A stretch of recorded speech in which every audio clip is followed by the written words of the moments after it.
Hi everyone, today we're talking about creating and reading histograms. As a reminder, you do not need to write down everything that we'll cover in this video, but be sure to jot down important information and at least one example of each type of problem that we'll cover. Also remember that you can pause the video to jot down important notes, rewind to view information again, and fast forward if you think you got it. But don't fast forward so much that you miss out on something important. So today we're talking about histograms. And histograms are just a graphical display of data, and histograms use bars to show frequency of data. All graphs show frequency. However, on a histogram, the data is organized in intervals. A lot of times people confuse histograms with bar graphs. So I'm going to first give you an example of histograms, and then we'll go over the difference between bar graphs and histograms. So like we said, histograms show frequency, but histograms organize data into intervals. So what we mean by intervals is we're talking about a range of data. So if you look at these histograms, you'll notice that frequency is always on the side. Frequency tells you how often it occurs. So number of parks would also be frequency, because this graph is showing the cost of theme park admissions and how often certain parks are charging that admission. So that's also a frequency. You'll notice on the bottom with the data that each bar in your histogram is showing a range. So this first bar is showing all the people between 20 and 30 years old. There's 2 in terms of occurrences for that piece of data. Between 50 and 60, there's 5 people in this study that they conducted. For cost, there's 2 parks that cost between $39 and $46 for admission. So histograms will show you intervals in terms of your data. People like to use histograms because if you notice, it's by putting data into intervals, it's kind of like you're squeezing the data together. So you're able to look at a whole bunch of data with less space. So here the total frequency is like tons of dots. But so this as a dot plot would be super long.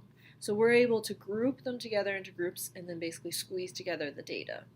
We do this a lot actually in real life. So when you talk about school, we squeeze together kindergarten through 5th grade. We call that elementary school. 6th to 8th grade, we call that middle school.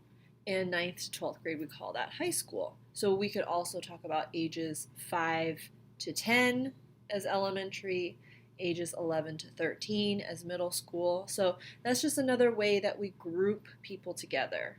And by grouping people together, or ages together, cost together, we're kind of finding similarities. We're putting them into different categories.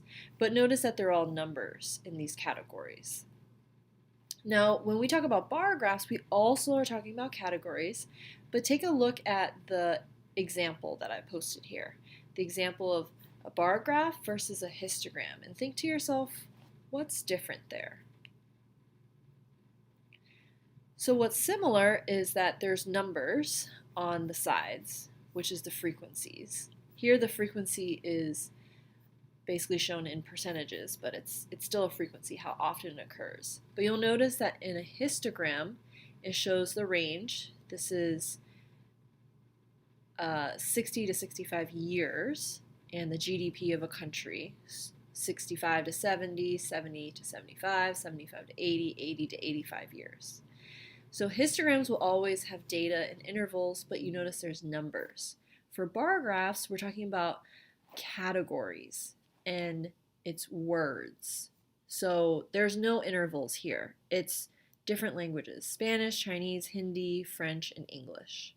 So they are categories, while histogram shows numbers, quantifiable data versus qualitative data. So that's the difference between histograms versus bar graphs. Most people, when they look at histograms and then they look at bar graphs, they just think that the only difference is, oh, bar graphs have spaces between the bars. That is not true. That is a very surface level observation.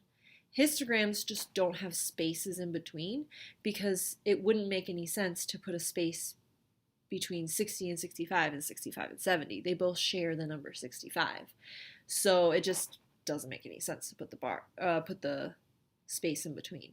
While for bar graphs, they like to kind of space them out so that you can better see the differences.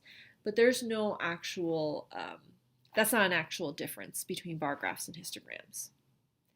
Be sure that you have the difference between histograms and bar graphs in your notes, as well as the definition and examples of histograms in your notebook, and we're going to do some examples next. Okay, so your questions will either ask you to create histograms or read histograms, understand what the histogram is telling you to do. For this question, they are giving you information and you have to use the data and create a histogram. Below is the number of years that each of the 9 Omar's omelet operation locations have been open. Go ahead and pause this video and see if you can try it on your own first. All right, the first thing I'm going to do, I see a lot of points here, so I'm going to underline them so I know that these are together and not going on to a different number. So I have 2, 4, 6, 8, 9 pieces of data. Okay, and what I like to do is create a frequency table. So it looks like my categories are, let's see, this is number of years. And then we're going to create a little frequency table. So 0 to 3, 3 to 6, 6 to 9, and 9 to 12.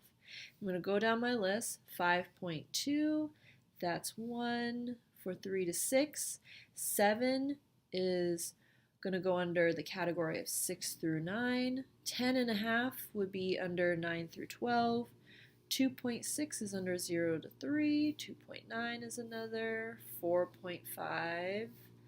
1, 1.5, and 2.6. So that'll be a fifth one over here. So I should have 5, 2, 1, and 1 when I'm making my histogram. So 5, 2, 1, and 1. 5 plus 2 plus 1 plus 1 should equal to 9 because I saw 9 total data points. And there we go. So my suggestion is to somehow keep track and make sure that you have got all the points. This is a great way to just double check your work, because if you do get something wrong, you can then go back and be able to check your work quickly. All right, let's do another one. If you didn't try that last one on your own, make sure you try this one on your own. All right, so we're talking about the final exam scores, and we want to track their frequency. So it's 0 to 20, 20 to 40, 40 to 60, and 60 to 80, and 80 to 100. Something else you probably notice is that these intervals are always even. They're going by 20s. That's very important. Everything in math should go evenly. When you draw your graph, it should be spaced evenly. When you make your intervals, it should be spaced evenly. When you draw a number line, it should be spaced evenly. If you're going by ones, you should be going by ones the whole time. If you're going by threes, you should be going by threes the whole time. This is because when you make a dot plot or a histogram or whatever, it's important that you see if there are any gaps. So if I end up having a category with 0 for the frequency, I shouldn't just skip over it. I should leave room for the gap so that I can see the spread later on. Okay, so don't feel like you have to close up on the gap. Oh no, I don't have any information between 40 and 60. I'll just skip that. No, we're not doing that. We want to see if there's a gap and there's no information there. That's going to show us how spread out or how this data is behaving. Okay, so you always want to create even intervals. All right, let's go down the list. 69, 93, 72, 83, 57, 84, last one, 69, and 92, right here. That's 1, 2, 3, 4, 5, 6, 7, 8. 8 pieces of data. 1, 3, and 4. That should add up to 8, and it does. This is what I mean by the gap, okay? So if you notice there's no exam scores lower than 40%, you're still not going to create your table by skipping all the way to 40. If you do that, you're not labeling your table evenly. You went from 0 to 40 here, you skipped 40 spots, and over here you skipped 20 spots only. 40, 20, 20, 20. That's not even. That when you end up making your histogram later, you don't show that you have stuff missing. It's good to show that stuff is missing. Okay, so these two are 0, 40 to 60 is 1, 60 to 80 is 3, and 80 to 100 is 4. Okay, it's important to see that there's no scores below 40. If I were a teacher in Salma's first period class, I would be like, hey, this is great. Look at all this. The spread is showing that it's super high grades and not super low grades. So very important, again, to not skip any data. All right, so that's how you create histograms. Pretty easy. It's basically just like frequency tables, but you're making intervals in addition to that. Now, how to read histograms. And these problems are going to give you a completed histogram, and you're just going to be reading the histogram and collecting data from it, depending on what question they're asking you. So this problem asks, how many more pumpkins have a mass between 9 and 12 kilograms than between 0 and 3 kilograms? So go ahead and pause the video and try it on your own. All right, how many more pumpkins have a mass between 9 and 12 than between 0 and 3? So more, how many more tells me I'm going to have to subtract later.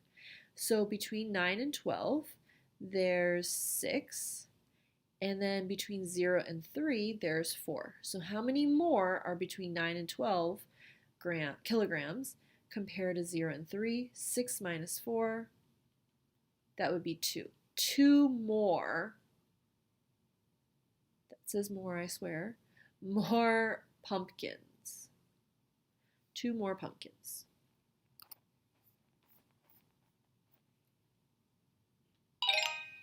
Okay, so the only thing I have to say about reading histograms is be sure you read the question properly and you read your histogram properly. This is not your frequency. Counting up here is your frequency. Just going to share with you one type of question that I sometimes get tricked on with these reading histograms questions is sometimes they'll ask, how many total pumpkins are in Leonard's patch? Think to yourself, how would you answer that question? How many total pumpkins are actually in Leonard's patch here? The total. Well, we know that there's 4 pumpkins between 0 and 3 kilograms, and then we also know there's 5 between 3 and 6, 8 between 6 and 9, 6 between 9 and 12, and 2 between 12 and 15 kilograms. So all we'll have to do is just add up those numbers. Just like the dot plot, here now, instead of each dot representing a score, each bar you just have to figure out the height of it. pretend like there's dots here, and you can just basically add up that amount, okay? So I think this is 25. I just did that mentally, so yeah, 25, okay? Just sharing with you something that always stumps me.